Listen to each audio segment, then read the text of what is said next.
thing you have to know about this pop-up gamification is that who would have thought that you can actually play a business game? Have you heard about it before?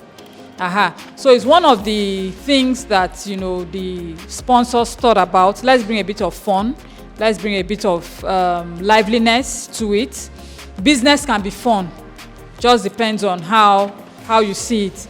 It doesn't mean that it has to be, soldier come, soldier go. No. Can we have someone just come and tell us how the gameplay was, what worked for you, what didn't work well, and how well you work together as a team? Our business, we sold flowers. So initially we started off with picking a market stall, and we noticed like it's for people that are not in a very Ikorodu people. So the flower didn't really sell there, so we had to go back and re-strategize. Okay, people that are really interested in maybe decors, using flowers a lot, they are the high-end people. So we had to get in high streets. So there it actually increased our sales, and we noticed that the people in the VGC, they like premium service. So we had to pick like the premium flowers that we had there. Initially we were mixing it up, but it showed that the premium package we had sold faster than the other kind of flowers. So at the end of the day, we made sales with our premium products for premium people. We decided to go for fast food business, and basically we sold out hamburgers, but we basically focused on eco-friendly fast food business, you understand? So we don't want to be the normal Mechai man that is by the roadside selling those kind of things. We want to bring innovation and make sure it is eco-friendly. So when we started, first of all, we put in all our best from the very first. Everybody actually gave their inputs. We made sales, and we actually had great profit margin.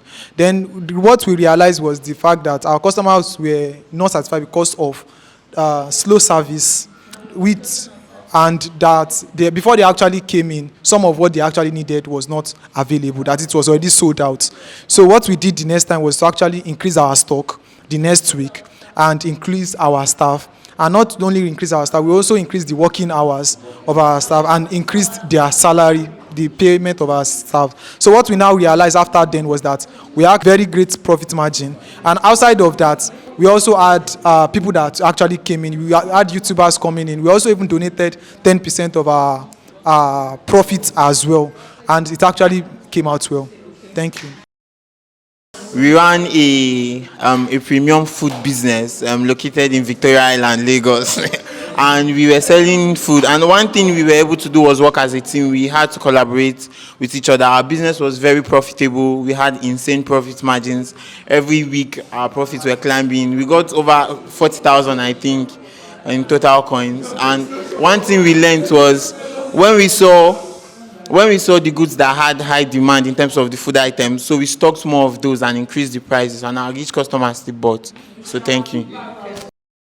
To go in depth into what we did, basically, like you said, we didn't just buy any products. We were very specific, and we did sports equipment.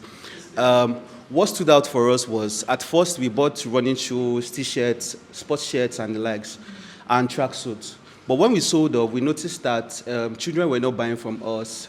Women were not really buying, but the men were buying, and they were not buying more of the tracksuit. So we thought, how can we make more profit? So we went into the market again and bought the running shoes, shirts, and football, soccer boots. And we noticed that, it still went well. But we noticed children were not still buying from us, and the feedback was that our closing time was quite short. So we had to extend our closing time, increased our staff because they said slow service and all. So we got footballs. I noticed that children bought more from us. So it's an inclusive market of not just the male and female, but having children come into it. And we made crazy sales.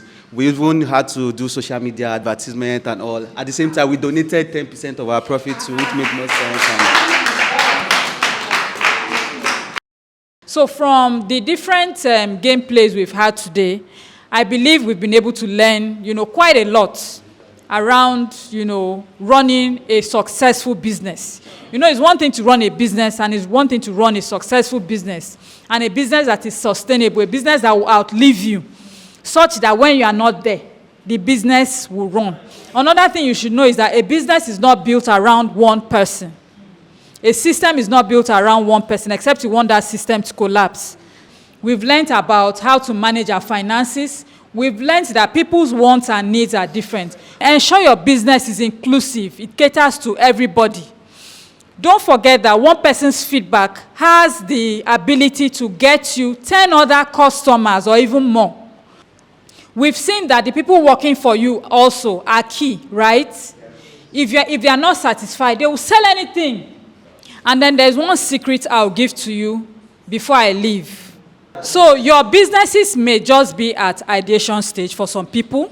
Some it may be less than 2 years. Some it may be 5 years. Of course, in the next 10, 15 years, we are hoping that your businesses will expand and grow, right? Have branches, move to other locations, and even abroad, right? That's the ultimate prayer of a business person. For every person you would employ at any stage, make sure you bring people that know more than you, more experience than you. So I attended a conference somewhere in Abeokuta, and the business owner on his board, the people he was counting on his board, there's no way they can make mistake in that business. It's one of the big hotels, I think in Ikoyi. I'm trying to remember the name now. Some of you will know, when is it Prince Charles and who came to Nigeria? No, not Prince Charles, Prince Harry. Is it Prince Harry? That was the hotel they stayed in Nigeria. Go and find it out. Because they know more than him. So if they tell you this is what has worked based on their experience, they will scale their profits in a short time frame. So you need to get people that know more than you if you want your business to go far quickly. That's my $1 million advice to you.